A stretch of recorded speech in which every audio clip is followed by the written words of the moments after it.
Bismillahirrahmanirrahim. Assalamualaikum warahmatullahi wabarakatuh.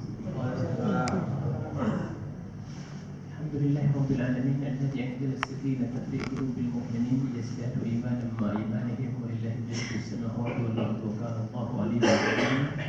Asyhadu an la ilaha illallah wahdahu la syarika lahu wa asyhadu anna Muhammadan abduhu wa rasuluhu. Allahumma shalli ala Muhammad wa ala ali Muhammad wa ba'd. Bapak dan Ibu yang dirahmati Allah Subhanahu wa taala, ada sebuah kebiasaan yang dilakukan oleh kaum muslimin di bulan suci Ramadan, yaitu membuka lembaran demi lembaran, menargetkan bacaan, mengkhatamkan Al-Quran, mungkin 1 kali atau 2 kali atau 3 kali.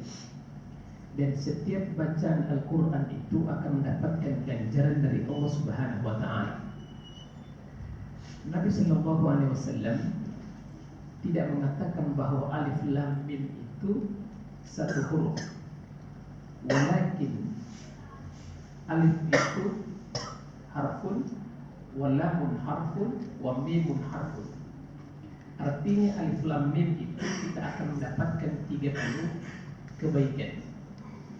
Coba kita hitung. Dalam Al-Quran itu 1 lembar itu 550 huruf.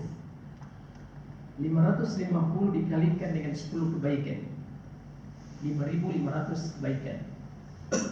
Kalau 1 juz itu sekitar 20 halaman. 550 dikalikan 20, kemudian dikalikan 10, jadi 110.000 kebaikan. Kalau 30 juz itu sekitar 600 halaman. Kita kalikan 600 itu kali 550 dikalikan 10, maka akan mendapatkan 3.300 kebaikan. Bapak dan Ibu yang dirahmati Allah Subhanahu wa taala, oleh karena itulah Al-Quran diturunkan itu bukan sekedar ditamatkan, tapi menamatkan kesombongan yang ada pada diri kita. Saya ulangi, Al-Quran itu diturunkan bukan hanya sekedar ditamatkan, tapi menamatkan kesombongan yang ada pada diri kita.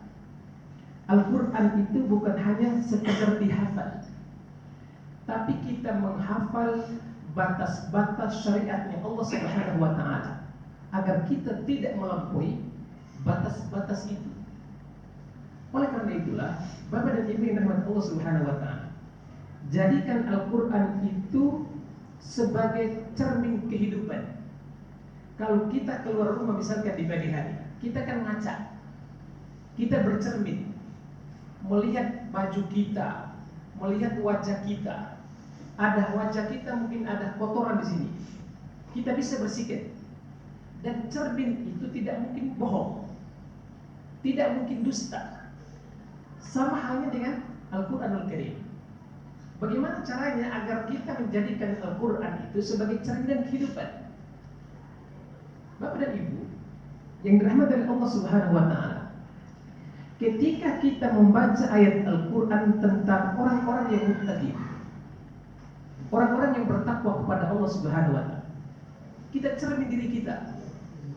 Apakah amalia yang saya lakukan ini sudah mencerminkan orang-orang yang bertakwa kepada Allah Subhanahu wa ta'ala atau tidak? Ketika kita baca Al-Quran ayat tentang kesombongan, innallaha la yuhibbu kulla mukhtalin fakhur, sesungguhnya Allah Subhanahu wa ta'ala tidak menyukai orang-orang yang sombong lagi membanggakan dirinya. Kita lihat diri kita, apakah saya termasuk orang yang sombong?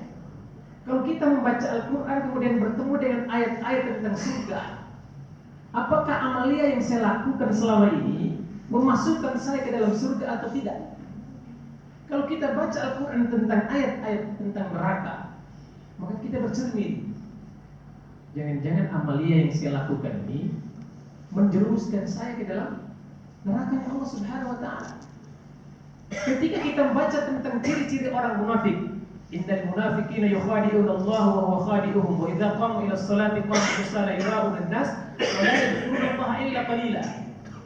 Orang-orang munafik itu biasanya kan sholat aras-arasan, ya, aras-arasan.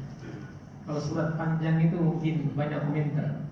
Ya, tidak apa-apa, itu maklum ya. Kalau karena yang makmum itu orang tua-tua. Beda kalau di Masjid Taqwa itu saya imami jam 12 sampai jam 3, Pak. Jam 12 malam sampai jam 3. Itu biasanya tadi malam 4 juz kita habiskan. Itu tidak apa-apa.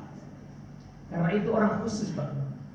Kalau di sini kita baca seperti itu, saya yakin tinggal imamin saja di sini, Pak. Iya, tinggal imamin saja. Makmumnya pada lari. Bapak dan Ibu, yang dirahmati Allah Subhanahu wa taala. Oleh karena itulah, ketika orang itu bersama dengan Al-Qur'an, maka dia akan dimuliakan oleh Allah Subhanahu wa taala. Kenapa? Karena yang membawa Al-Qur'an itu adalah malaikat yang mulia, yaitu malaikat Jibril. Kemudian Al-Qur'an itu diturunkan pada malam yang penuh dengan keberkahan. Inna anzalnahu fi lailatul qadr. Inna anzalnahu fi lailatin mubarakah. Inna kunna munzirin. Sesungguhnya Al-Qur'an itu diturunkan pada malam al-mubarakah, yakni Lailatul Qadar. Kemudian Al-Qur'an itu juga diturunkan pada bulan yang penuh dengan kemuliaan. Syahrul Ramadan alladzi unzila fihi al-Qur'an, di bulan suci Ramadan. Kemudian yang menerima Al-Qur'an itu adalah orang yang mulia, yaitu Rasulullah Muhammad sallallahu alaihi wasallam. Maka Nabi sallallahu alaihi wasallam mengatakan, "Khairukum man ta'allama al-Qur'an wa 'allamahu." Sebaik-baik kalian adalah orang yang belajar Al-Qur'an. Maka kalau orang yang dekat dengan Al-Quran itu, Pak, pasti Pak dimuliakan oleh Allah Subhanahu wa taala. Coba kita lihat, kita ini bukan mengabaikan mukjizatnya para nabi ya. Mukjizatnya Nabi Sulaiman sudah tidak ada, Pak. Ya, mukjizatnya Nabi Musa sudah tidak ada. Enggak ada. Tinggal mukjizatnya siapa? Rasulullah Muhammad sallallahu alaihi wasallam, yaitu Al-Qur'anul Karim. Oleh karena itulah yang pertama kali itu anak-anak kita itu, Pak, kita ajarkan agar mereka semakin dekat dengan Al-Qur'an. Ya, Al-Qur'an itu didahulukan, ya. Maka Allah Subhanahu wa taala pasti akan memuliakan orang yang dekat dengan Al-Qur'anul Karim. Bapak dan Ibu yang dirahmati Allah Subhanahu wa taala, oleh karena itulah akhir-akhir Ramadan ini marilah kita manfaatkan dengan sebaik-baiknya. Mungkin ada yang baca Qur'annya masih 5 juz, 3 juz, 6 juz, diusahakanlah mungkin 10 juz atau 20 juz atau 30 juz, ya tidak apa-apa. Tapi kita berusaha semaksimal mungkin manfaatkan bulan suci Ramadan ini, akhir Ramadan ini dengan sebaik-baiknya. Dan mudah-mudahan Allah Subhanahu wa taala mempertemukan kita dengan malam yang penuh dengan keberkahan, malam yang penuh dengan kemuliaan, yaitu malam Lailatul Qadr. Allahumma ballighna Lailatul Qadr. Allahumma ballighna Lailatul Qadr. Rabbana atina fid dunya hasanah wa fil akhirati hasanah wa qina adzabannar. Wa akhiru da'wana alhamdulillahi rabbil alamin. Subhanakallahumma rabbana wa bihamdika asyhadu an la ilaha illa anta astaghfiruka wa atubu ilaik. Assalamualaikum warahmatullahi wabarakatuh.